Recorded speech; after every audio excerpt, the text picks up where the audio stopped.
সংসার মালিক একমাত্র মহান আল্লাহ রাব্বুল আলামিন। যে মহান আল্লাহ রাব্বুল আলামিন আমাদেরকে দান করেছেন, এই জন্য সেই মহান আল্লাহ রাব্বুল আলামিনের দরবারে আমরা শুকর গুজার আদায় করি। সকলে আমরা জবান থেকে উচ্চারণ করি আলহামদুলিল্লাহ। যে আল্লাহ রাব্বুল আলামিন আমাদেরকে দয়া করে মায়া করে তার ঘরের দিকে আসার সুযোগ দান করেছেন, যে আল্লাহ রাব্বুল আলামিন আমাদেরকে গত জুমা থেকে নিয়ে এই জুমা পর্যন্ত হায়াতে তয়্যিবা দারাজ করেছেন, এই জন্য আল্লাহ রাব্বুল আলামিনের দরবারে আমরা শুকরিয়া আদায় করি আলহামদুলিল্লাহ। সংক্ষিপ্ত দরুদ ও সালাম পাঠ করি আমার আপনার দুজাহানের সরদার নবী মুহাম্মদুর রাসূলুল্লাহ সকলে বলি সাল্লাল্লাহু আলাইহি ওয়াসাল্লাম। সম্মানিত উপস্থিতি, আমরা আজকে পবিত্র শাবান মাস সম্পর্কে কিছু কথা আমরা শুনব। যে শাবান মাস সম্পর্কে আল্লাহর রাসূল সাল্লাল্লাহু আলাইহি ওয়াসাল্লামের নিয়মাবলী কি, রাসূলের সুন্নাহ কি, আমরা সকলেই রাসূলের যেই পথ রাসূল সাল্লাল্লাহু আলাইহি ওয়াসাল্লাম আমাদের জন্য নির্ধারিত করেছে, যেই পথে চলার জন্য আদেশ করেছে, যেই পথে চললে আমরা রাসূলের অনুকরণ সুন্দরভাবে করতে পাবো, সেই পথে আমাদেরকে চলতে হবে। আল্লাহ রাসূল সাল্লাল্লাহু আলাইহি ওয়াসাল্লামের বিধান, যে রাসূল সাল্লাল্লাহু আলাইহি ওয়াসাল্লাম আমাদের জন্য একজন আদর্শ নেতা, যে রাসূল সাল্লাল্লাহু আলাইহি ওয়াসাল্লামের সুন্নাহ অনুযায়ী চলা ব্যতীত আমরা যদি না চলতে পারি তাহলে আমরা গোমরাহের পথে থাকব। এই জন্য রাসূল সাল্লাল্লাহু আলাইহি ওয়াসাল্লাম আমাদের জন্য উসওয়ায়ে হাসানা, অর্থাৎ রাসূল সাল্লাল্লাহু আলাইহি ওয়াসাল্লামের যেই পথ প্রদর্শক, যেইভাবে রাসূল সাল্লাল্লাহু আলাইহি ওয়াসাল্লাম আমাদেরকে আমল করার জন্য বলেছেন, যেই নিয়মে আমল করার জন্য আদেশ করেছেন, আর যেই জিনিসগুলি নিষেধ করেছেন, এগুলি আমাকে আপনাকে সকলকে মানতে হবে। এই জন্য পবিত্র শাবান মাস, শাবান মাসের সম্পর্কে আমরা সকলেই অবগত আছি। এই মাসটার সম্পর্কে আমরা সকলেই জানি যে বৎসরে একটা রাত্রি আছে, শাবান মাসের রাত্রি, যেটাকে আরবিতে বলা হয় লাইলাতুন নিসফি মিন শাবান, আর আমরা বাংলাতে বলি শবে বরাত। অর্থাৎ একটি রাতের কথা আল্লাহ রাব্বুল আলামিন তার কালামে পাকে ঘোষণা করেছেন। আমরা জানি যে শবে বরাত, শবে কদর, এই রাতগুলি আমরা রাত্রি যাপন করে ইবাদত বন্দেগী করি। তো আসলে এই শবে বরাত আমরা কিভাবে পালন করব, আমাদের কি করণীয়, কি জিনিসটাকে আমরা বর্জন করব এবং কি জিনিসটাকে আমরা আমল করব, আমাদের জানার বিষয় আছে। তাহলে আল্লাহ রাসূল সাল্লাল্লাহু আলাইহি ওয়াসাল্লাম এই শাবান মাসে অর্ধ রজনীতে দিবাগত রাত, অর্থাৎ আজকের এই দিনে শেষ হওয়ার পরে যে রাতটি, এই রাতটাকে আমরা বলি লাইলাতুন নিসফি মিন শাবান। এখন এই শাবান মাস উপলক্ষে শাবান মাসের বিধান কি জিনিস, আজকে আমরা অনেকেই এই শবে বরাত পালন করার জন্য অনেক আগের থেকেই প্রস্তুতি নিয়েছি, যে শবে বরাত আসতেছে, আমার বিবি বাচ্চা, আমার পরিবারকে নিয়ে আমি শবে বরাত পালন করব। শবে বরাত আমরা সকলেই পালন করি, কিন্তু সঠিক নিয়মে পালন করতে হবে। যেই নিয়মে আল্লাহ রাসূল সাল্লাল্লাহু আলাইহি ওয়াসাল্লাম আমাদেরকে বলে দিয়েছেন, বাতলাইছেন, যে এই নিয়মে পালন করলে তোমাদের শবে বরাত সঠিক হবে। কিন্তু আজকে এই শবে বরাত উপলক্ষে আমরা বাড়িতে রুটি, হালুয়া এবং হাট থেকে গরুর গোশত নিয়ে আসি। এটা না আনলেই শবে বরাত হবে না। শবে বরাত পালন করা যদি লাগবে তাহলে এই জিনিসগুলো আমার আয়োজন করতে হবে। হালুয়া রুটি তৈরি করতেই হবে। আসলে এই রসমটা, এই বিধানটা আল্লাহর রাসূলের জামানায় ছিল না, অনেক পরে এই বিধানটা আসছে, এই রসমটা চালু হয়েছে। উপমহাদেশের, ভারত উপমহাদেশের এক জায়গায়, ওইখানে এই শবে বরাত উপলক্ষে একত্রিত হয়েছে রাত্রিতে। এখন তাদের একটা ধারণা যে এতগুলি লোক একত্রিত হয়েছে, দোয়ার জন্য আসছে, এখানে দোয়া দরুদ কিছু ওয়াজিফা পাঠ হবে, তাহলে কিছু তাবারকের ব্যবস্থা করা হোক। এই তাবারকের ব্যবস্থা করতে গিয়ে তারা কি করলো? তারা রুটি তৈরি করলো, রুটির সঙ্গে কিছু হালুয়া তৈরি করলো। এই রুটি আর হালুয়া তৈরি করার পরে এই তাবারক বিতরণ করে দিল। সেই ভারতের ওই উপমহাদেশের ওই জায়গা থেকে এই প্রচলনটা তখনকার যুগ থেকে শুরু হয়ে এই এখন পর্যন্ত চলতেই আছে। কিন্তু মূলত আল্লাহ রাসূল সাল্লাল্লাহু আলাইহি সাল্লাম এবং সাহাবা আজমাইনদের জামানার মধ্যে এই রসম কিন্তু ছিল না, অনেক পরে এই রসমটা, এই বিধানটা চালু হয়েছে। এই জন্য সম্মানিত উপস্থিতি, শবে বরাত উপলক্ষে অনেক হাদিস আছে, জয়ীফ হাদিস এবং সঠিক হাদিস, দুর্বল হাদিস, শক্তিশালী হাদিস, এগুলো অনেক আছে। আজকে ইন্টারনেটের যুগ, মোবাইল, ফেসবুক, এবং আমরা অনেক এগুলো শুনে থাকি যে কিভাবে পালন করতে হবে। এক এক আলেম আমরা এক এক ভাবে বলি, কিন্তু আমরা কোনটাকে বিশ্বাস করব? যেটা আল্লাহর রাসূল এবং সরাসরি আল্লাহ রাব্বুল আলামিনের কোরআনের দলিল এবং আল্লাহর রাসূল সাল্লাল্লাহু আলাইহি সাল্লামের হাদিস যেটা কয়, এই অনুপাতে আমাকে আপনাকে আমল করতে হবে। আমরা যেই আমলগুলি করি, এখন যদি আল্লাহর বিধান বাদ দিয়ে, রাসূলের আদর্শ বাদ দিয়ে যে আমলটা করব, এই আমলটা, আমার আপনার আমলটা আল্লাহর কাছে গ্রহণযোগ্য হবে না। যে আমলেই করতে হবে আল্লাহর বিধান অনুযায়ী এবং রাসূল সাল্লাল্লাহু আলাইহি সাল্লামের যেই আদর্শ, এই আদর্শের অনুযায়ী আমাকে আপনাকে সকলকে আমল করতে হবে।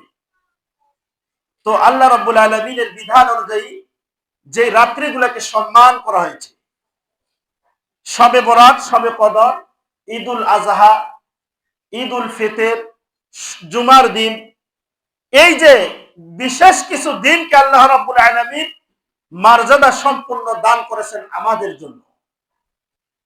এখন সম্মান জনক হিসেবে আমাকে আপনাকে, আমাদের জন্য এই দিনগুলি নির্ধারিত করেছেন। আজকে এই জুমার দিন, সপ্তাহের শ্রেষ্ঠতম দিন। এই জুমার দিনটাকে যদি কেউ আমরা শ্রেষ্ঠ না বলি, যে এটা স্বাভাবিক দিন, আমরা যদি কেউ এটাকে মন্তব্য করি, কেউ মন্তব্য করলে এটা কোনো যায় আসে না। কারণ এটা নিয়ম অনুযায়ী, রাসূল সাল্লাল্লাহু আলাইহি সাল্লামের বিধান অনুযায়ী, আল্লাহ রাব্বুল আলামিনের বিধান অনুযায়ী এই জুমার দিনটাকে সম্মানিত দিন হিসাবে আমাদের জন্য নির্ধারিত করেছেন। সুবহানাল্লাহ।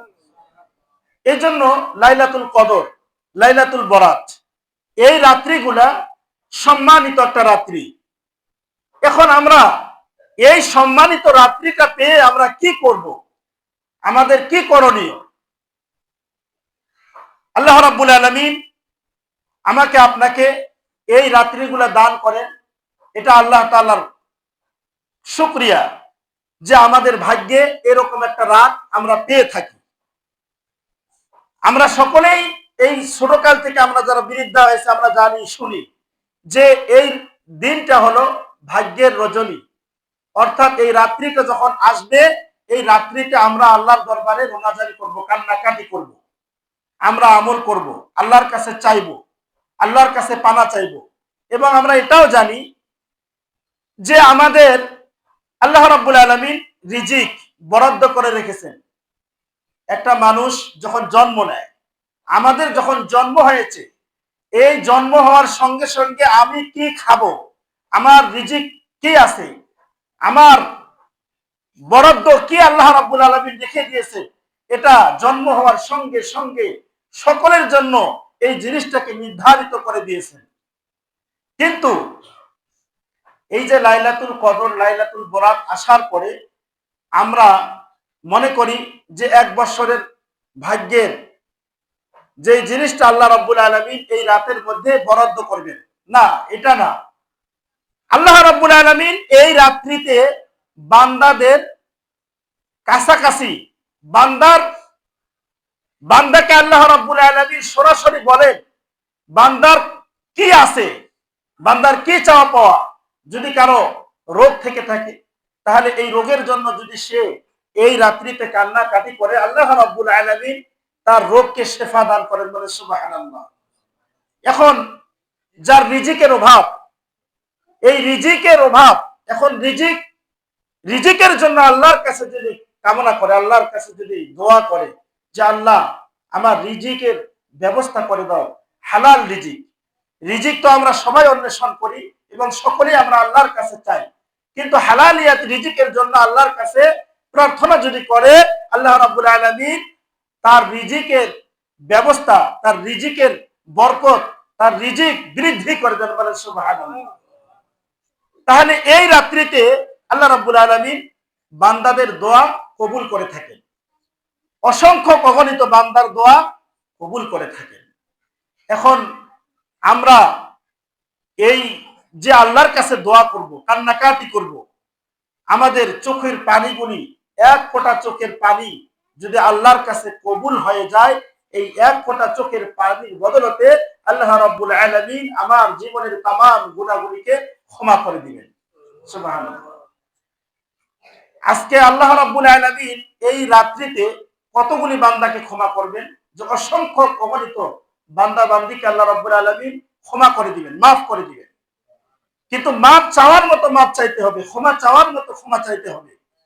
আজকে আমরা এই দুনিয়াতে আমাদের আল্লাহ রাব্বুল আলামিন আমাকে, আপনাকে, আমাদেরকে অনেক মর্যাদা সম্পন্ন দান করলেন, সম্মান দান করলেন, সম্পদ দান করলেন, জায়গা জমিন দান করলেন, অনেক কিছু পাইলাম, অনেক কিছু জীবনে আমি কামাই করলাম।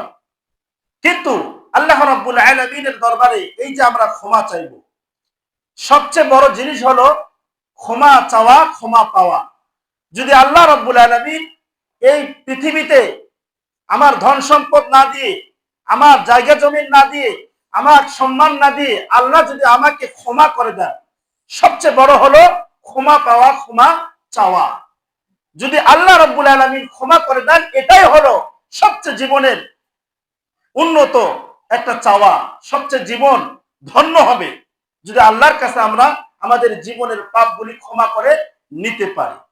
এই জন্য আসুন, বনি কলব গোত্রে তখনকার যুগে অনেক একটা গোত্র ছিল, যে গোত্রের মধ্যে অসংখ্য অগণিত বকরি তারা পালতো, তারা অসংখ্য অগণিত বকরি পালতো। তো আল্লাহ রাসূল সাল্লাল্লাহু আলাইহি ওয়াসাল্লামের হাদিসের মর্ম অনুযায়ী আসছে যে এই শাবান মাসের মধ্য রজনীতে যদি বান্দা আমার কাছে ক্ষমা চায়, আমার কাছে পাপ থেকে ক্ষমা চায়, সমস্ত অন্যায় থেকে ক্ষমা চায়, সমস্ত খারাপতা থেকে ক্ষমা চায়, তো আল্লাহ রাব্বুল আলামিন বান্দার এই যে বান্দাকে ক্ষমা করেন।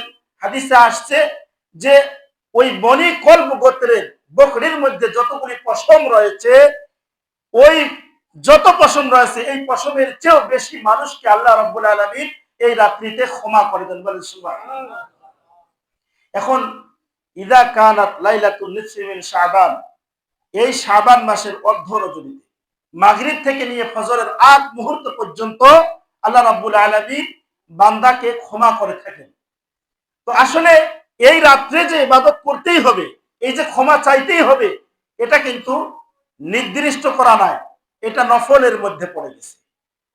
যদিও আল্লাহ রাব্বুল আলামিন এই রাত্রিতে বান্দাকে ক্ষমা করে দেন, বান্দাকে মাফ করে দেন, কিন্তু এটা হলো নফল ইবাদত। আপনি মাগরিব নামাজ পড়লেন না, ইশার নামাজ পড়লেন না, আপনি মাঝখানে এসে আপনি ওই যে শবে বরাত উপলক্ষে মসজিদে ঢুকলেন, ঢুকার পরে আপনি ইবাদত করতেছেন, আপনি জুমার নামাজের পরে আসরের নামাজ আদায় করলেন না, আসরের নামাজ আদায় করলেন না, মাগরিব আদায় করলেন না। এখন আপনি ওই যে লাইলাতুল বরাতের রাত উপলক্ষে আপনি মসজিদে আসে, আপনি মসজিদে নামাজ, ওজিফা, জিকির, আজকার এগুলি করলেন।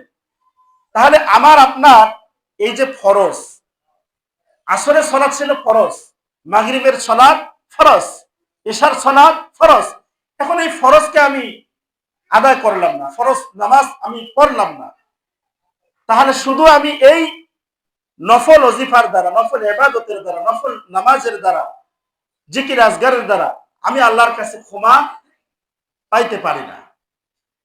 কেন? যেই জিনিসটা ফরজ আমার উপর অর্পণ করা হয়েছে, ফরজ বিধান আমার উপর দায়িত্ব, যে এই ফরজ বিধান লঙ্ঘন করলে আল্লাহ রাব্বুল আলামিন ওই বান্দাকে ক্ষমা করবেন না, তাহলে আমি ক্ষমার যোগ্য হতে পারি না। এই জন্য আসুন আজকের এই লাইলাতুল বরাত উপলক্ষে আমরা আজকে অনেকে বাড়িতে পিঠা আয়োজন করে থাকি, গোশত রান্না করে থাকি, হালুয়া রুটি তৈরি করে থাকি। আসলে এগুলি বিধান না, এই বিধান হলো যে রাত্রিতে আল্লাহ রাব্বুল আলামিনের দরবারে কান্নাকাটি করে কিছু চাওয়া, কিছু পাওয়া। আজকে কিন্তু অনেক বান্দাকে আল্লাহ রাব্বুল আলামিন ক্ষমা করবেন, কিন্তু কিছু সংখ্যক মানুষ আছে তাদের দোয়া আল্লাহ রাব্বুল আলামিন কবুল করবেন না। যেমন আমাদের মধ্যে অনেক হিংসাত্মক মনোভাব আছে। এখন আজকে হিংসাত্মক মনোভাব আমার অন্তর থেকে আমি দূর করতে পারি নাই। হিংসুক লোক, আমার মনে খালি হিংসায় আসে, অন্যের জিনিস দেখে, অন্যের কিছু দেখে আমার অন্তরের মধ্যে হিংসা আছে, মানে অন্যের জিনিসটাকে আমরা সহ্য করতে পারি না। কিছু লোক আছে তারা মুশরিক, অর্থাৎ শিরক করে। এই শিরককারী ব্যক্তিকে কিন্তু আল্লাহ রাব্বুল আলামিন এই রাতের মধ্যে ক্ষমা করবেন না। হিংসুক ব্যক্তিকে আল্লাহ রাব্বুল আলামিন এই রাতের মধ্যে ক্ষমা করবেন না। তাহলে হিংসাত্মক মনোভাব নিয়ে, শিরক করা মনোভাব নিয়ে, আরো অন্য অন্য গুনাহ কাজ আমি করি, এই মনোভাব নিয়ে আমি যত প্রকারের আল্লাহর কাছে রোনাজারি করি না কেন, আল্লাহর কাছে চাই না কেন, আল্লাহ রাব্বুল আলামিন কিন্তু ওই যতক্ষণ পর্যন্ত আমি তওবা করব না, শিরক করি, এই শিরক আমি ছাড়ব না, যতক্ষণ পর্যন্ত আমি হিংসার মনোভাব ছাড়ব না, মনের হিংসা ছাড়তে হবে। এখন হিংসা মনোভাব নিয়ে আমি যত আমল ইবাদত করি, এই ইবাদত, এই আমল আল্লাহর দরবারে কবুল হবে না। এই জন্য আসুন আজকের এই রাত্রিতে আমরা যারা রাত্রি জাগরণ করব, আসলে এই সম্মানিত একটা রাত, এটা নির্ধারিত করে দিয়েছেন আল্লাহ রাব্বুল আলামিনের নিয়ম বলে অনুযায়ী প্রত্যেকটা রাত্রির মধ্যে, যে সম্মানিত রাতের মধ্যে একটা রাত লাইলাতুল বরাত মিন নিসফি মিন শাবান, অর্থাৎ এই শাবানের মধ্যরাত্রিতে, এই শাবানের রজনীতে আল্লাহ রাব্বুল আলামিন আমাদেরকে অবশ্যই ক্ষমা করবেন। তো আমরা নফল ইবাদত করব। এই নফল ইবাদতটা মসজিদে যদি আমরা আসি, মসজিদে এসে যদি নামাজ পড়তে পারি, নফল ইবাদত আমি বাসায় বসে, অর্থাৎ বাসাতে আমি আদায় করব, আপনি করতে পারেন। কিন্তু একটা জাগ্রত থাকার জন্য, যে আমি মসজিদে গেলে আমার ঘুম আসবে না, কিছু সময় আমি ইবাদত বندگিতে কাটিয়ে দিতে পারবো, এটা আপনার জন্য একটা ভালো। এই জন্য আমরা যারা পারি আমরা মসজিদে আসব, এবং মসজিদে এসে এই শবে বরাত উপলক্ষে আমরা অনেকেই নামাজ পড়ি। যে নামাজ, কি নামাজ পড়তে হবে, নফল নামাজ কিভাবে পড়ব, নফল ইবাদত কিভাবে করব, আসলে যার যেটা আমাদের মনে, আমরা জানি সূরা কেউ আছে অল্প জানি, কম জানি, আপনি যেই সূরা দিয়ে পড়েন না কেন, আপনি নামাজ যেভাবে পড়েন এইভাবে আপনি নফল ইবাদত করবেন। অনেকে আছি আমরা জিকির, এখন জিকির অনেক প্রকারের আছে। যেই জিকিরটা আপনার জানা আছে সেই জিকিরটা আমি করব। আর একটা হলো কবর জিয়ারত। আসলে এই কবর জিয়ারত কিন্তু আমরা সকলেই করে থাকি, কিন্তু আজকের এই দিনে কবর জিয়ারত আমরা যদি কেউ করি তাহলে ভালো। আমার মা বাবা, আমার দাদা দাদি, আমার নানা নানি, আত্মীয় স্বজন যারা মৃত্যুবরণ করে কবর জগতে শুয়ে আছে, তারা আমরা কবর জিয়ারত করব। এখন কবর জিয়ারতটা দলবল নিয়ে না, একেবারে সরগর ভাবে না, আপনি এককভাবে আপনি যাইতে পারেন।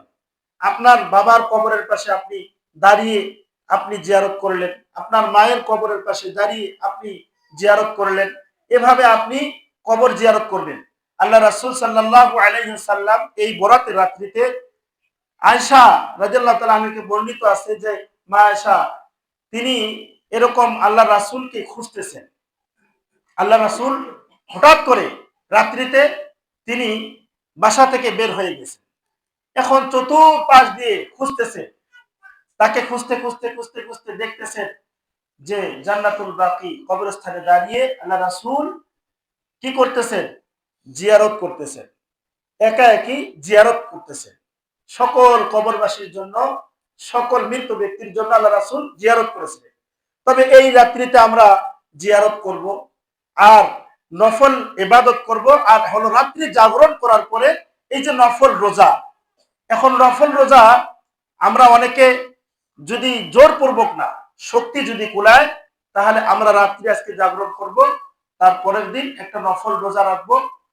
অর্থাৎ আইয়ামে বীজ, এই যে 3টি রোজা, আমরা 3টি রোজা দিয়ে থাকি, কিন্তু আসলে হাদিসে আসছে যে যখন শবে বরাতের রাত্রি জাগরণ করবে তার পরের দিন একটা রোজা রাখবে। এখন আমরা তার আগেই 2টা অনেকে দিয়ে থাকি, তার এবং শবে বরাতের রাত্রি জাগরণ করার পরে একটি রোজা দিয়ে থাকি। এভাবে আমরা যদি আজকে রাত্রি জাগরণ করার পরে একটা রোজা দেই, তার পরের দিন আমরা আরেকটা রোজা দিব। এই রোজা দেওয়াটা আসলে আল্লাহ রাসূল সাল্লাল্লাহু আলাইহি সাল্লাম কেন এই রোজার নফল রোজার কথা বলেছেন? যে নফল রোজাটা হলো রমজানের প্রস্তুতি গ্রহণ করার জন্য, যে সামনে যে রমজান আসতেছে, যদি আমি এই রোজাটা দেই, এই রোজাটা দেওয়ার অভ্যাসটা আমার হবে এবং এই রোজাটার সওয়াবও আমলনামায়, আমার আমলনামায় অবশ্যই আল্লাহ রাব্বুল আলামিন দান করবে। কারণ নফল রোজা দিয়ে, নফল নামাজ পড়ে, নফল ইবাদত করার পরে যদি আল্লাহর কাছে দোয়া করা হয়, আল্লাহ রাব্বুল আলামিন এই দোয়াগুলিকে কবুল করে থাকেন। বলে সুবহানাল্লাহ।